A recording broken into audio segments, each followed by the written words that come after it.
Hello friends, welcome to my channel. আজকে আমি শীতের সবজি দিয়ে পাঁচমিশালি সবজি রান্নার রেসিপি নিয়ে এসেছি। এইভাবে নিরামিষ পাঁচমিশালি সবজি রান্না করে খেয়ে দেখবেন ভালো লাগে। তাহলে চলুন দেখে নিই শীতের সবজি দিয়ে পাঁচমিশালি সবজিটা আমি কিভাবে রান্না করব।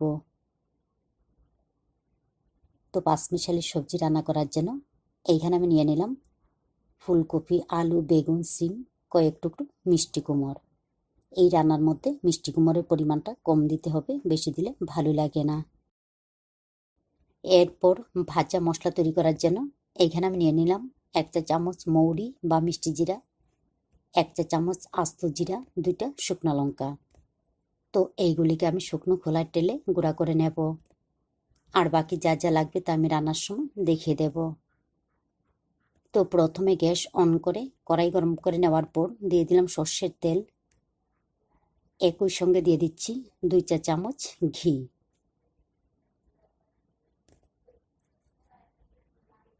তেল আর ঘিটা যখন ভালোভাবে গরম হয়ে যাবে, এবারে ফোড়নের মধ্যে দিয়ে দিলাম শুকনো লঙ্কা, তেজপাতা, 5 ফোড়ন।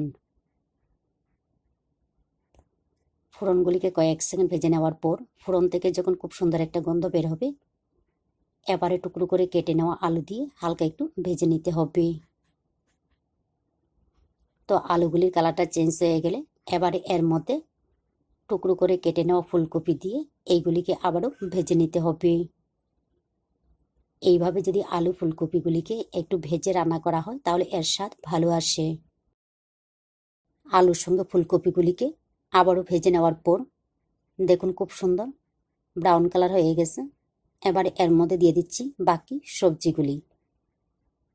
আপনাদের পছন্দ মতো সবজি ব্যবহার করতে পারেন, তবে হাতের কাছে যদি মিষ্টি কুমড়ের ডগা থাকে তাহলে অবশ্যই মিষ্টি কুমড়ের ডগা ব্যবহার করবেন, তাহলে আরও বেশি ভালো লাগবে।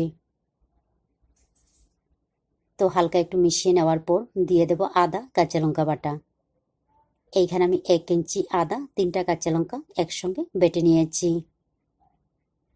দিয়ে দিলাম 1 চা চামচ হলুদের গুঁড়া, সামান্য একটু লাল মরিচের গুঁড়া।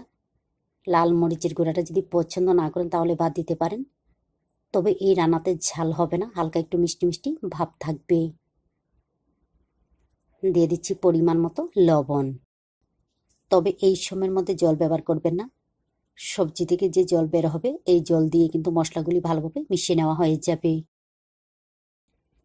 প্রায় 25 মিনিটের মতো কম আঁচে ঢাকনা দিয়ে রান্না করে নেওয়ার পর দেখুন সবজিগুলি কষানো হয়ে গেছে আর সবজিগুলি প্রায় 50 থেকে 60% সিদ্ধ হয়ে গেছে। তো এবারে এর মধ্যে দিয়ে দেব 2 থেকে 3 চামচের মতো গরম জল। গরম জলটা কিন্তু অবশ্যই ব্যবহার করবেন, ঠান্ডা জল ব্যবহার করলে পাংশে ভাব লাগবে। দিয়ে দিলাম 2 চা চামচ ভাজা মশলা, যেইগুলো আমি প্রথমে দেখিয়ে দিয়েছিলাম। 1 চা চামচ চিনি। চিনি লবণটা নিজেদের স্বাদ অনুযায়ী দিয়ে দেবেন। জলের পরিমাণটা একদম কম ব্যবহার করতে হবে, তবে সবজি থেকে যদি জল বের হয় তাহলে আলাদা করে জল ব্যবহার করতে হবে না, এই জল দিয়ে কিন্তু রান্নাটা হয়ে যাবে। এইগুলিকে আবারও কম আঁচে ঢাকনা দিয়ে রান্না করে নেওয়ার পর দেখুন যে জল ছিল জলটাও কিন্তু অনেকটাই শুকিয়ে গেছে। এইভাবে শুকনো করে রান্না করতে হবে। তো সবজিগুলিও ভালোভাবে সিদ্ধ হয়ে গেছে। হাতের কাছে যদি ধনিয়া পাতা থাকে তাহলে ধনিয়া পাতা ব্যবহার করতে পারেন, তাহলে আরও বেশি ভালো লাগবে। তো আমার রান্না সম্পূর্ণ রেডি, এখন আমি নামিয়ে নেব। এইভাবে নিরামিষ সবজি রান্না করে ভাত ও রুটি 2টার সঙ্গে খেয়ে দেখবেন ভালো লাগে। ভালো লাগলে অবশ্যই লাইক, শেয়ার এবং সাবস্ক্রাইব করবেন। আপনারা ভালো থাকবেন, সুস্থ থাকবেন আর আমার নিত্য নতুন ভিডিও দেখবেন।